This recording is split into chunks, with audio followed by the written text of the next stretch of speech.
Hello friends, CIT appeal कैसे file करते हैं, इसी टॉपिक को डिटेल में समझने की कोशिश करते हैं। सबसे पहले ये समझना जरूरी है कि फॉर्म 35 इनकम टैक्स एक्ट के सेक्शन 246 ए के अंदर प्रेस्क्राइब्ड है। इसका काम है सीआईटी अपील्स के सामने अपील फाइल करना अगर आपको असेसिंग ऑफिसर के ऑर्डर से एग्रीव्ड है, मतलब सेटिस्फाइड नहीं है।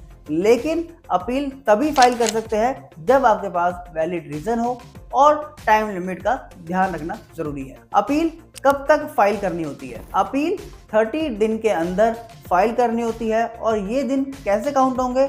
अगर केस असेसमेंट या पेनल्टी का है तो नोटिस ऑफ डिमांड रिसीव होने के 30 दिन के अंदर।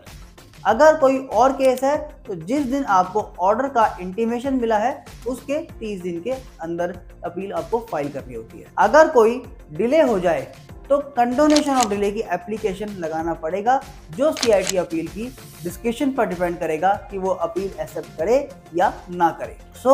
फॉर्म 35 को फाइल करने में 9 सेक्शंस हैं। पहला सेक्शन है बेसिक इन्फॉर्मेशन का।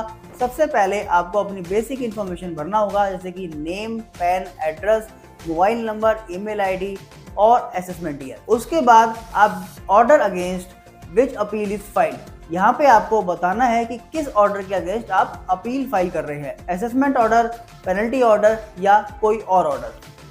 ऑर्डर का डेट और सेक्शन भी मेंशन कर रहा होता है। क्या आपकी किसी भी साल की अपील पेंडिंग है? अगर हाँ तो उसकी डिटेल भी आपको इसमें लिखनी होती है। साथ में अपील की डिटेल्स, यहाँ पे आपको अपील की बेसिस स्पेसिफाई करनी है कि अपील असेसमेंट ऑर्डर के अगेंस्ट है या पेनल्टी ऑर्डर के अगेंस्ट में। Details of return and tax paid, return की डिटेल्स जैसे कि एक्नॉलेजमेंट नंबर और डेट ऑफ फाइलिंग और उस पर आपने क्या टैक्स पे किया है। उसके बाद आपको statement of facts, grounds of appeal और एडिशनल एविडेंस भी सबमिट करने होते हैं। ये एक इंपॉर्टेंट सेक्शन है। स्टेटमेंट ऑफ फैक्ट्स का मतलब है सिर्फ सही और प्रूवन फैक्ट्स लिखने होते हैं आपको।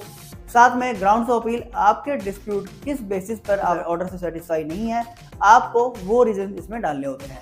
साथ में एडिशनल एविडेंसेस, कोई नए प्रूफ या डॉक्यूमेंट जो पहले नहीं दिए गए थे असेसमेंट के टाइम पे, वो भी आप यहाँ पर एडिशनल एविडेंस में सबमिट कर सकते हैं। इसके बाद आपको इंपॉर्टेंट पॉइंट याद रखना होता है कि अगर आपकी अपील 30 दिन के बाद फाइल हो रही है तो कंडोनेशन ऑफ डिले की एप्लीकेशन भी साथ में लगानी होती है। और कुछ अटैचमेंट भी होती हैं, जो डॉक्यूमेंट सबमिट करने होते हैं वो यहाँ अटैच करने होते हैं, जैसे कि असेसमेंट ऑर्डर की कॉपी, नोटिस ऑफ डिमांड और चलान की कॉपी, जो आपका 1000 का चलान जो आपका साथ में डिपॉजिट होता है। और साथ में आपको डिले कंडोनेशन एप्लीकेशन अगर आपकी अपील लेट फाइल है। और फॉर्म ऑफ वेरिफिकेशन, ये सेक्शन लास्ट में आता है जिसमें आपको